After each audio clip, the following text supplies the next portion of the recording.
Voltando então ao conteúdo de física, eu vou entrar agora numa conversa sobre máquinas simples com vocês, tá? A primeira máquina simples, na verdade máquina, gente, primeiro vamos entender o conceito de máquina. Máquina é tudo aquilo que pode alterar a intensidade da força de alguma forma, tá bom? As máquinas, elas facilitaram muito a vida dos seres humanos, né? A partir da criação de máquinas a gente pode fazer construções e descobertas muito mais complexas, tudo bem? E a gente, obviamente, começou por máquinas mais simples até chegar no que a gente conhece hoje. Lembra que a gente fez aquela brincadeirinha de vocês pensarem em máquinas simples que usam no dia a dia e ninguém conseguiu pensar quase numa máquina de verdade simples, tá? Então, máquinas simples são simples de verdade, assim, que tem apenas um sistema que funciona ali naquele eixo, tá bom? A primeira máquina simples que a gente vai falar são as alavancas, tá bom? As alavancas, elas são basicamente barras rígidas que tem em uma ponta uma força que a gente chama de resistente e em a outra ponta a força que a gente chama de potente. E entre essas duas pontas, em algum lugar nesse sistema, você tem um ponto fixo que é o seu ponto de apoio. Tudo bem? Essa força resistente basicamente é o peso daquilo que você quer levantar, e a força potente é a força que você está atribuindo àquele sistema. Tudo bem? É importante vocês saberem que existe uma grande diferença, e aqui na apostila ele até coloca isso, entre massa e peso, tudo bem? Quando a gente fala de força resistente, a gente está falando do peso. Por quê? O peso é a associação entre a sua massa, que é a quantidade de matéria que você tem no seu corpo, tudo bem? Mais a força gravitacional que te atrai para o planeta onde você está. Tá? A força-peso, a gente chama isso, é a força, então, que um determinado material atua aqui na Terra. É sempre a força-peso. Por quê? A massa tá aqui, tá sendo atraída para cá por alguma força. Então, é força-peso, não é só a massa. Tudo bem? Um exemplo para ficar bem claro isso é assim, ó. Imagina que aqui a sua força-peso seja 60 quilos. Tudo bem? Quando você vai lá para a Lua, essa força muda, ela pode ir, sei lá, eu não sei fazer essa conversão, mas a 40, tá? 40 quilos. Não significa que você deixou duas pernas para trás quando você foi para a Lua, tudo bem? Significa apenas que a força de atração da Lua, a força exercida sobre a sua massa na Lua é menor do que a força exercida sobre a sua massa aqui na Terra, tudo bem? Ok? E então, ele tem aqui na página 7 alguns exemplos, né, de alavancas, tá? Ele coloca aqui, ó, vou até mostrar a imagem para vocês.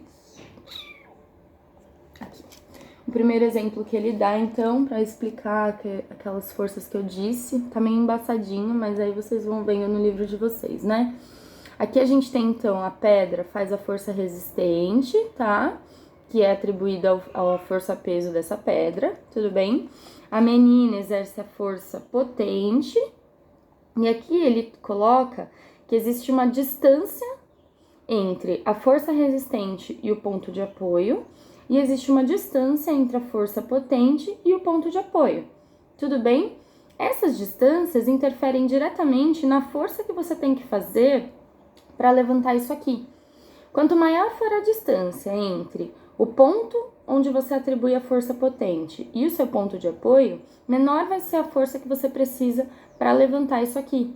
Tudo bem? E as alavancas, de maneira geral, elas são... Ih, bateria fraca. Elas são pensadas para levantar determinado tipo de peso. E aí esse ponto de apoio, ele vai estar num lugar que seja interessante para que essa máquina funcione corretamente, tudo bem?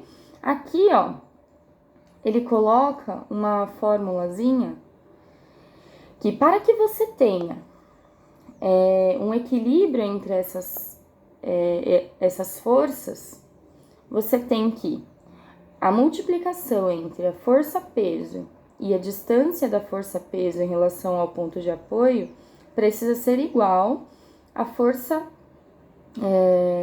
resistente e a distância entre a força resistente e o ponto de apoio. Caso esses valores sejam iguais, você teria então um equilíbrio. Caso não sejam iguais, aí a gente vai fazer um cálculo, isso eu vou mostrar nas próximas aulas, para descobrir a intensidade da força que seria necessária para levantar a força resistente. Tudo bem? Mas isso a gente vê depois, tá? E aqui ele dá, né, alguns exemplos de alavanca, né? Tem mais exemplos do que a gente imagina, né? E aí é importante que vocês vejam, ó, que o ponto de apoio ele pode estar em lugares totalmente diferentes. Vejam que a força resistente aqui, ó, ela vem nesse ponto do meu guindaste. Desculpe, a força potente então vem a esse ponto do meu guindaste, enquanto a força resistente está aqui e o ponto de apoio está aqui. E ele usa também como exemplo as nossas articulações. Imaginem vocês então que eu tenho uma bola. Ela tá aqui na minha mão e aplicando uma força resistente, tudo bem? O meu músculo aqui desse braço vai exercer uma força potente, tá? Ele exerce essa força potente aqui no meu ponto de apoio, que no caso seria o meu cotovelo, a fim de que eu levante a minha força potente. Tudo bem? Ó, a minha força resistente, tá bom? Então, nossas articulações também funcionam como alavancas, tá? Todas elas.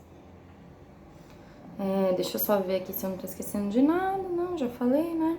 Da atração. Aqui ele dá um exemplo de cálculo dessa força, tá? Vejam, lá no resultado do cálculo, aqui na página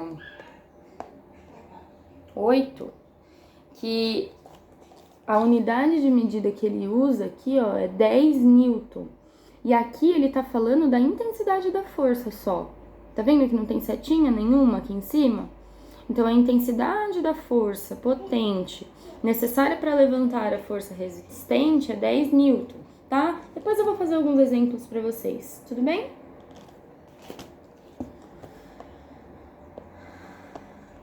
E aí depois ele entra falando um pouquinho sobre outros tipos de máquinas simples, tá? Uma delas que não parece uma máquina, mas tá? São as rampas, tá? O plano inclinado. O plano inclinado, ele é extremamente eficiente para diminuir o desgaste físico quando você quer deslocar alguma coisa, tá? Então, imagine vocês que vocês querem subir a essa altura, certo? O que vocês acham que é mais fácil? Você subir assim, num plano mais inclinado, porém um pouco mais distante, ou subir assim, num plano menos, né?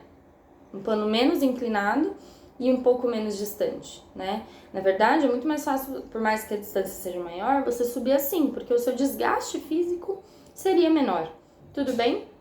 Então, as rampas, os planos inclinados, eles servem para isso, para diminuir essa intensidade, ele chama aqui de um nome que eu esqueci agora. Enfim, diminuir essa força que você tem que fazer para locomover ou deslocar alguma coisa, tá? Ele coloca um exemplo bem interessante aqui de planos inclinados, que são os parafusos, tá? Os parafusos, eles servem então para que você consiga rosquear isso de uma forma mais eficiente, sem ter que fazer tanta força quanto você teria que fazer para martelar, tá? Aí a última que ele usa, que são super interessantes, são as roldanas, tá? Ou polias, que é uma roda que gira em torno de um eixo fixo, tá? E essa roda, ela serve para inverter o sentido da força resistente, tá? Então, quando você passa, imagina que eu tenho uma força resistente fazendo força para baixo. E aí tem uma roldana aqui em cima.